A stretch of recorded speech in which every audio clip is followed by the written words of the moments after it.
Fait que voilà, je vais couper au début, c'est quoi, je vais faire un peu de montage. C'est Ouais. prêt?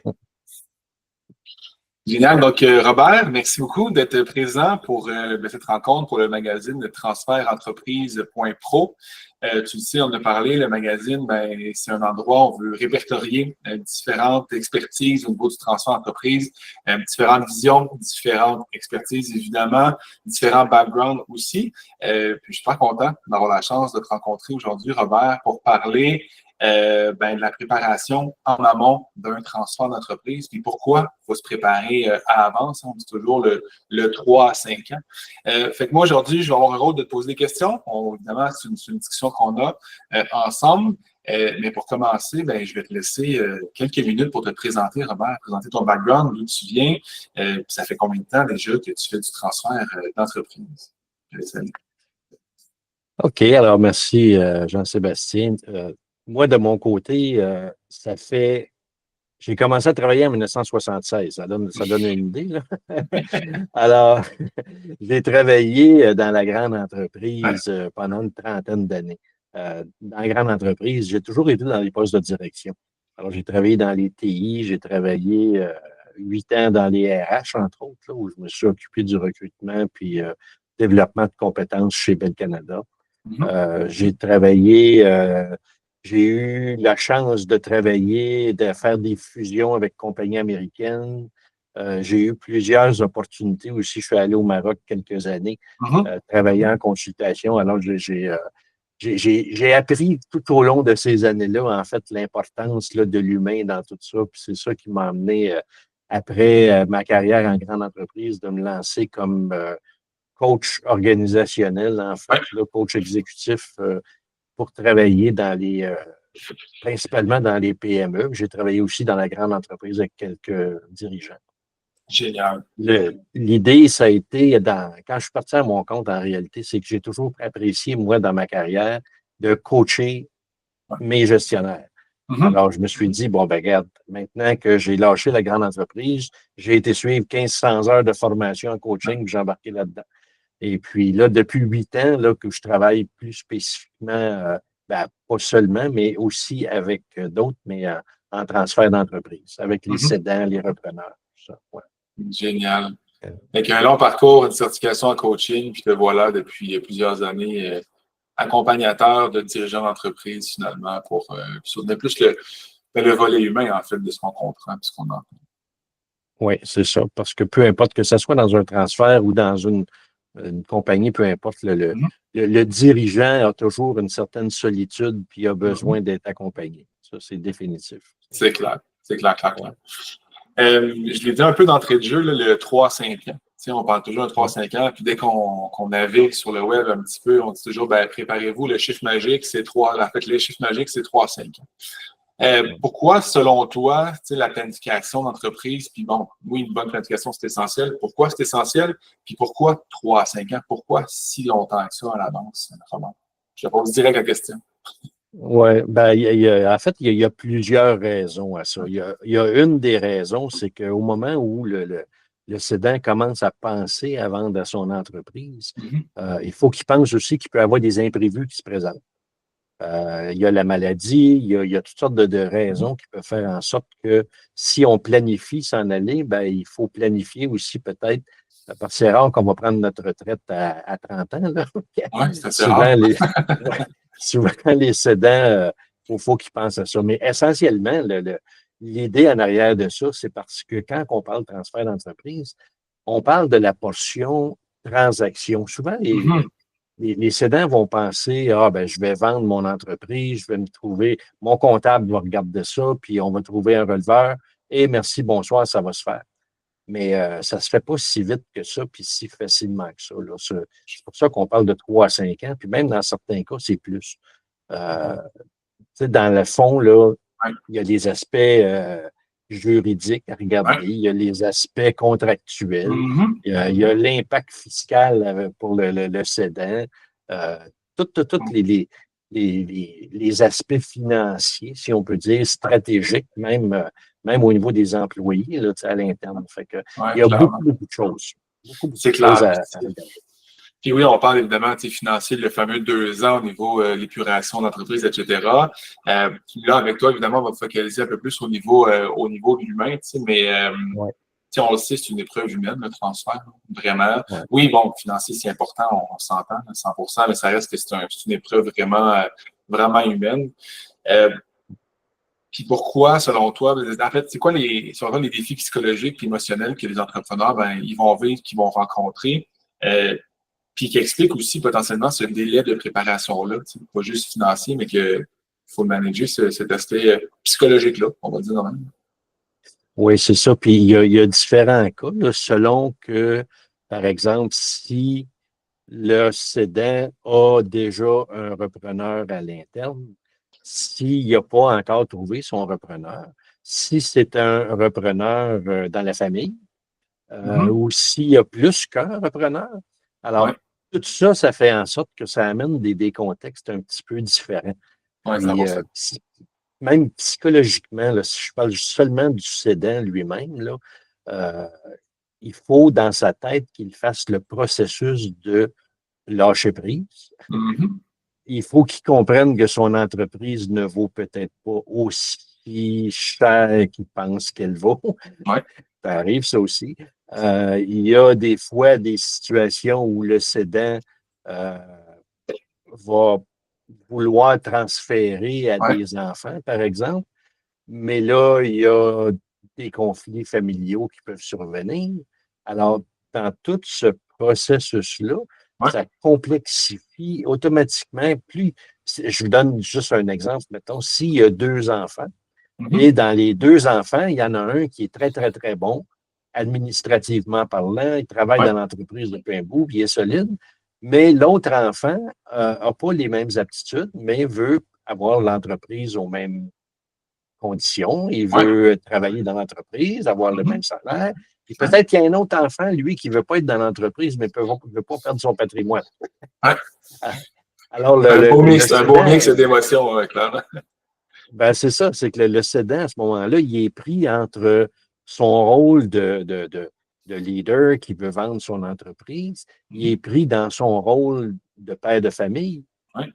il est pris dans son rôle souvent de relation avec l'externe aussi, Ouais. là, parce que souvent, dans l'entreprise au Québec, la PME, on a souvent vu un travailleur, un bon entrepreneur qui s'est développé lui-même, il a grossi son entreprise lui-même, et puis son entreprise, c'est lui finalement. Ouais. Alors, si lui s'en va, ça va avoir beaucoup de conséquences. Ouais. Fait que tout ça dans sa tête à lui, là, ça brasse aussi. Puis ça, j'ai même vu un cédant à un moment donné qui m'a dit, ma plus grosse difficulté, moi, pour lâcher l'entreprise, c'est de penser que je vais être 24 heures par jour à la maison. Ouais, Parce que ouais, c'est lui, vrai. tu sais, puis lui, il n'a pas préparé son après-carrière, si on Ouais. veut, au Ouais. niveau psychologique. Tu sais, j'en ai vu des cas de toutes sortes, là. J'ai vu des cas où les gens, euh, le monsieur à la retraite, lui, il dit, moi, je vais profiter de ma retraite, je vais aller dans le nord, j'ai un chalet, je vais faire du ski-doo, je vais faire de la pêche. Et madame, elle disait, à ta retraite, on s'en va dans le sud. Alors, C'est un peu différent. C'est un peu différent comme un peu plan. différent. Les C'est visions n'étaient ça. pas Alors, alignées parfaitement. c'est ça.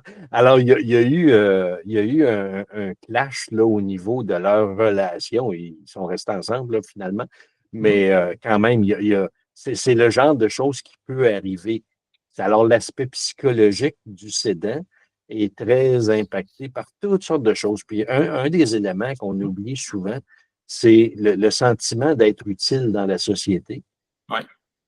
le sentiment de dire, je, tu sais, le statut qu'on peut dire, là, je Ouais. suis un entrepreneur, je suis président de mon Mhm. entreprise, j'ai des contacts, mais là, tout ça, ça disparaît graduellement. Alors, évidemment, les cédants ont généralement beaucoup de difficultés à laisser aller ces choses-là. Puis, si on arrive avec des releveurs, qui ont une vision différente, qui veulent aller plus vite ou moins vite. Il y a une question de rythme dans Ouais, tout ça 100%. aussi. À ce moment-là, il y a des chocs psychologiques. J'ai vu dans certaines situations aussi que le releveur n'était pas compétent. Oui, Alors, évidemment. quand tu commences ton processus, 3 à 5 ans, puis au bout de 2 ans, tu te rends compte que c'est pas le bon gars, Faut que tu il faut recommences, ouais. recommencer. Ouais. Tu sais, fait que c'est toutes des situations là, qui amènent psychologiquement des difficultés pour le repreneur, puis Ouais. pour le cédant, puis pour les repreneurs aussi. Là, tu sais, c'est pas évident là, de remplacer des fois le paternel ou remplacer quelqu'un qui a été là Ouais. depuis 25, 30 ans, puis d'arriver avec une vision nouvelle, arriver avec une nouvelle façon de faire des stratégies. Il y a une zone de turbulence, là, de Ouais, co-gestion entre exact, les deux. exact. Je pense que c'est là qu'on peut aller aussi. Tu sais, cette transition-là, elle n'est pas facile pour les deux aussi, là. Cette co-direction-là, cette vie commune pendant quelques mois, quelques années, là, ça, je pense qu'il ne faut pas la rusher non plus. Selon toi, ça peut t'expliquer peut-être un élément qu'il faut, ben oui, il faut l'étendre un peu, le transfert dans le temps, parce que si on rush ça, ben, il y a des explosions potentielles, ou, tu sais, c'est ça, des chicanes explosions. Il ne faut pas être dans de turbulence, mais ça fait brasser pas mal. Oui, ça brasse, puis ça brasse pas seulement le cédant et le repreneur, mais ça brasse les employés aussi. Ouais. Parce que si, pareil, je vais donner un exemple, si le cédant a toujours eu un côté paternaliste dans sa gestion, s'il a toujours communiqué avec ses employés clés qui sont rentrés à peu près en même temps qu'il a créé l'entreprise, Mhm. tout va bien, tout est parfait. Et puis là, arrive le repreneur, par exemple, je vais prendre un exemple, le fils ou la fille qui arrive et un style de gestion totalement différent. J'ai vécu des cas, par exemple, où c'était à peu près ça, c'est-à-dire une communication ouverte, bon père de famille, et le repreneur arrive, puis lui, Ouais. c'est un maniaque de procédures, de fichiers Excel, de Ah, rapports. c'est un peu un clash. Alors, les employés se sont sentis complètement perdus dans tout ça. Puis, il a fallu une période de transition vraiment Ouais. un, pour pour faire accepter aux employés clés qu'il y a un changement de culture dans l'entreprise. Mais cette culture-là, ça ne change pas du jour au lendemain. Fait que toute Mais la non. gestion du changement qu'il a fallu faire et amener le repreneur aussi à évoluer lui-même pour comprendre que la gestion, ce n'est pas juste des mathématiques puis des rapports Excel. Tu sais. Ouais, Fait clairement. que, puis souvent aussi, il y a des clashs au niveau de la vision. Tu sais, Ouais. je vais donner un exemple. Le, le, le, le repreneur veut faire des investissements dans la technologie. Ouais. Mais le paternel n'a jamais cru à la technologie. Il a de la misère à ouvrir son cellulaire. Mhm. Alors là, quand il y a une balance de vente en plus, Ouais. ben, le jeune veut investir, veut dépenser de l'argent tout en payant l'entreprise. Le père ne veut pas parce que j'ai peur de perdre mon argent.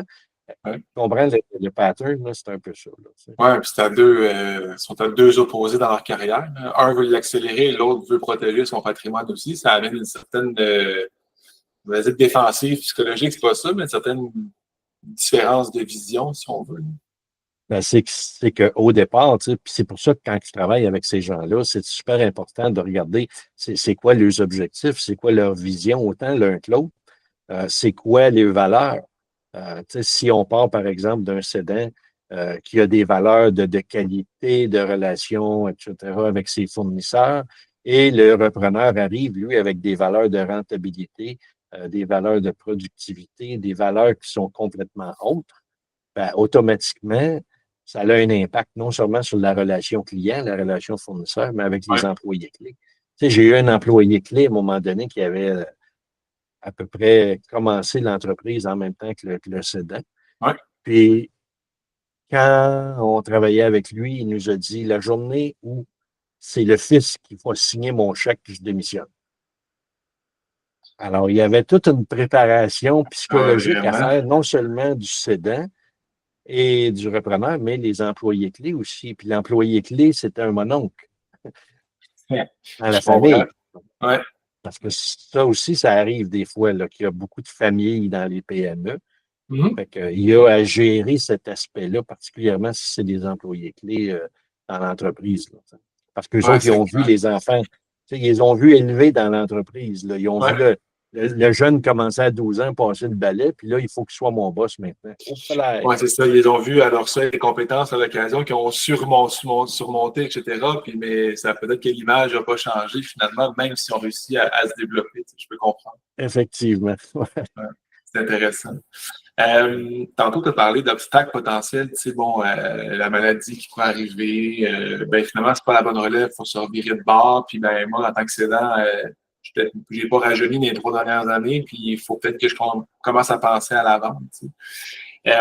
T'en as-tu d'autres obstacles selon toi qui pourraient justifier le fait que ben, il faut se préparer à l'avance, puis il faut ce plan-là, puis il faut ce plan de contingence-là, sans dire qu'on a peut-être 2 plans en même temps, c'est-à-dire je vais à l'interne puis je vais à l'externe en même temps.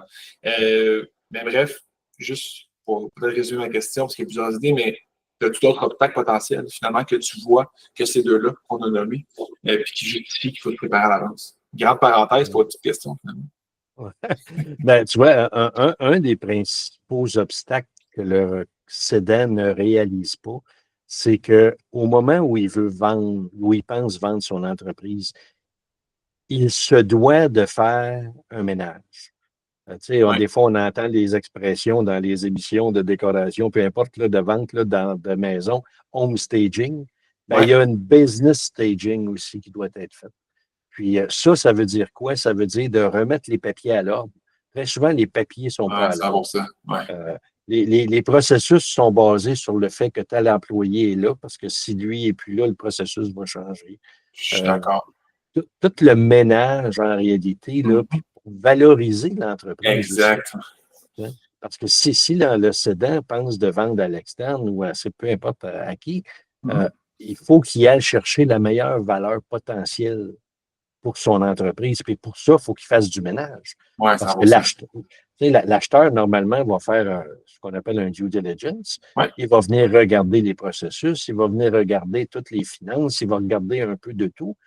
Puis là, il va se rendre compte que, oh, c'est pas aussi beau que ça paraît, puis etc. La négociation du prix va être à la baisse. Ouais. Fait que tout ça fait en sorte que, en amont de la transaction, au moment même de penser qu'un Mhm. jour il va vendre, il faut qu'il fasse du valorisation de son entreprise, la remettre à niveau, s'assurer, parce que c'est un autre facteur. C'est souvent les entreprises qui pensent vendre, l'entrepreneur qui pense vendre, dans les 3, 4, 5 dernières années, il ne fait plus d'investissement.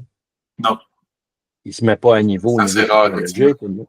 C'est ça, tu sais. Fait que c'est sûr que toute cette préparation-là en amont, ça fait partie du processus de 3 à 5 ans aussi. Là, Mhm. que, tu sais, il faut que le cédant pense que c'est vraiment pas juste une transaction. Là.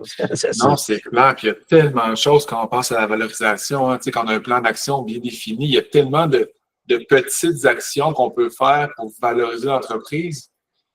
Mais ces petites actions-là, elles s'ajoutent au quotidien d'opérations d'entreprise. C'est qu'on s'entend que c'est quand même un fardeau. Là. Fait que ça justifie aussi un fardeau payant, là, mais c'est un fardeau qui va justifier qu'il faut les tirer dans le temps. Il faut ventiler les coûts aussi à travers ça. Tu sais. Ben oui, c'est ça. Puis, tu sais, le cédant a très souvent, dépendamment de la grosseur de l'entreprise, mais le cédant n'est pas au-dessus de son entreprise. Là. Il ne regarde pas ça comme un gestionnaire. Lui, normalement, dans les PME qu'on rencontre, le propriétaire est aussi dans les opérations. Exact. Alors, tu sais, je vais donner quelques exemples. Tu sais, un propriétaire qui a une compagnie d'excavation, par exemple, ben souvent, c'est lui qui va faire les estimations Ouais. des travaux à exécuter. C'est lui qui va s'occuper de la négociation des coûts, la facturation. Alors, quand lui se retire, Ouais. ça prend non seulement quelqu'un pour gérer l'entreprise, mais ça prend quelqu'un qui a les mêmes compétences que lui. Puis ça, il n'y en a 100%. pas. Ouais, je suis d'accord. C'est un enjeu, ça, effectivement. Puis, tu sais, en même temps, effectivement, dans les PME, ça serait cool d'avoir 4 directeurs et 3 VP, mais la vérité, c'est que c'est rarement ça, on s'entend. Dans une PME, tu n'as pas le choix d'être là, Oui, propriétaire. puis le repreneur, lui, doit payer la business. Fait qu'il n'y a pas les moyens d'aller embaucher 3, 4 autres personnes en Ben plus non, pour exact. remplacer. Exact. Fait que c'est pas C'est un évident, gros là. enjeu, hein, je suis d'accord, 100%. Ouais. Euh, on a parlé justement, tu sais, en fait, le temps avance quand même déjà rapidement, Robert. Là. On se voit qu'on qu'on avance. J'aurai encore 25 000 questions. Là. Selon toi, tu sais, si tu avais. pour les repreneurs ou pour les cédants, puis les gens qui vont écouter puis lire l'article sur le magazine, si tu avais un seul conseil à donner aux entrepreneurs, puis on inclut cédants-repreneurs, ou ça va être un conseil chaque, là, ce serait quoi le conseil que tu aurais donné dans le fond pour leur préparation? Ce serait quoi? Appelle-moi. Appelez Robert. On va vous lire ça. Parce qu'en fait, l'idée, là, c'est commence tout de suite, la minute que tu penses à un transfert ou à une vente d'entreprise, commence tout de suite, puis entoure-toi des experts. Ouais. Pas seulement ton comptable puis ton avocat. Ça va bien au-delà du besoin. Oui, c'est un super bon point. Puis ça coûte cher un transfert, on ne se le cachera pas. C'est vrai que ça coûte cher. Ouais. Il y a juste quand on parle d'avocat, notaire, fiscaliste, c'est tous des gros honoraires. Est-ce qu'on rajoute le psychologue puis l'humain par-dessus ça? C'est d'autres honoraires aussi à travers ça, puis c'est bien normal. Ouais. Je pense que je vais dire l'étirer dans le temps, c'est pas le bon terme, l'étirer, puis c'est zéro vendeur, mais juste de s'assurer qu'on peut le ventiler dans le temps, je pense que c'est le meilleur conseil aussi à avoir parce que tu as le temps de gérer. Tu as le temps de faire des erreurs aussi dans ton transfert, puis c'est correct d'en faire. C'est correct de prendre un pas de recul aussi à l'occasion, mais il faut après ça avancer de 5-6 pas si tu recules de 2. Puis il faut être en mesure de le faire, puis d'avoir la capacité financière de le faire aussi, puis en termes de temps. Ça se rajoute à tout ça, j'ai dit tantôt, mais ton projet de transfert, tu fais déjà 50 heures par semaine, puis là, il faut que tu en fasses 55, 56 ou 65, 70 pour que ton projet se fasse. On aimerait ça que, c'est ça. On aimerait ça qu'on survive finalement au transfert puis que l'humain survive au transfert, finalement. Oui, tout à fait. Exact. Fait que voilà, Robert, c'est aussi simple que ça. On va déposer la vidéo puis l'article, évidemment, sur YouTube. Sur le magazine, vous aurez accès. On va créer un super bel article à travers ça. Puis ça va être disponible là, dès le début du mois d'octobre. La vidéo, en fait, très rapidement, mais l'article dès le début du mois d'octobre. Fait que merci, Robert, de t'être prêté au jeu. Puis c'est super pertinent. Ça a une belle valeur. Puis j'ai hâte que les gens puissent te contacter via le magazine. Ça m'a fait plaisir. Merci beaucoup. Merci.